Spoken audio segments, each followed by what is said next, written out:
If you don't love your work, you're never going to be great at it.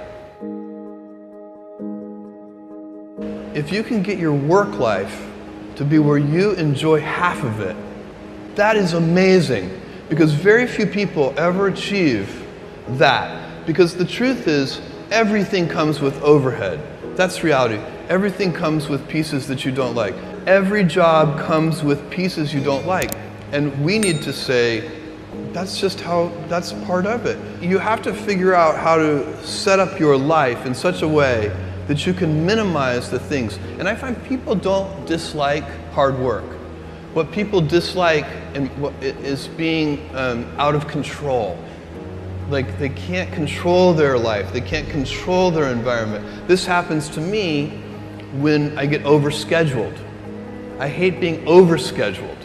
I want some time to be able to think and free myself. We all have the same amount of time in the world.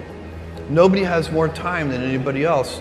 And when you become a very successful person, one of the things, you start to get overscheduled. If you don't love your work, you're never going to be great at it.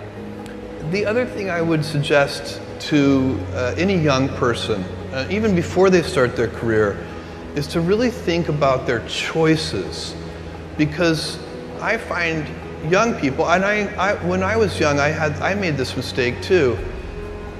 You can get very fixed on your gifts. So everybody has gifts. You know, you have gifts and you have things that you didn't get gifted. Maybe you're extremely beautiful, maybe you're extremely good at mathematics, there are a lot of things that you can be given. But those things can confuse you because they're not the things that construct your life. It's your choices that construct your life, not your gifts. You can celebrate your gifts, be proud of them, be happy of them. Actually, don't be proud of them, be celebratory of them, but you can't be proud because they're gifts. They were given to you. You didn't earn them. You can only be proud of the things you earn.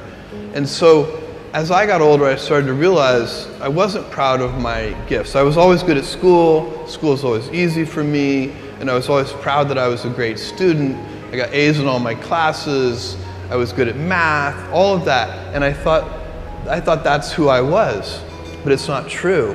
Those are the things that are gifts. What was hard for me is deciding to work hard, deciding to use my gifts in certain ways, to challenge myself, to do things that I didn't think I could do, to put myself in uncomfortable situations. You can choose a life of ease and comfort, or you can choose a life of service and adventure.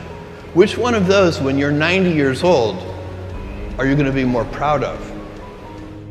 Tomorrow, in a very real sense, your life, the life you author from scratch on your own, begins. How will you use your gifts? What choices will you make? Will inertia be your guide, or will you follow your passions? Will you follow dogma, or will you be original? Will you choose a life of ease, or a life of service and adventure? Will you wilt under criticism, or will you follow your convictions? Will you bluff it out when you're wrong, or will you apologize? Will you guard your heart against rejection, or will you act when you fall in love? Will you play it safe, or will you be a little bit swashbuckling? When it's tough, will you give up, or will you be relentless? Will you be a cynic, or will you be a builder?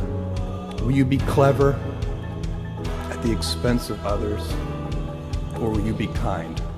Tomorrow, and in a quiet moment of reflection, narrating for only yourself the most personal version of your life story, the telling that will be most compact and meaningful will be the series of choices you have made. In the end, we are our choices. Build yourself a great story.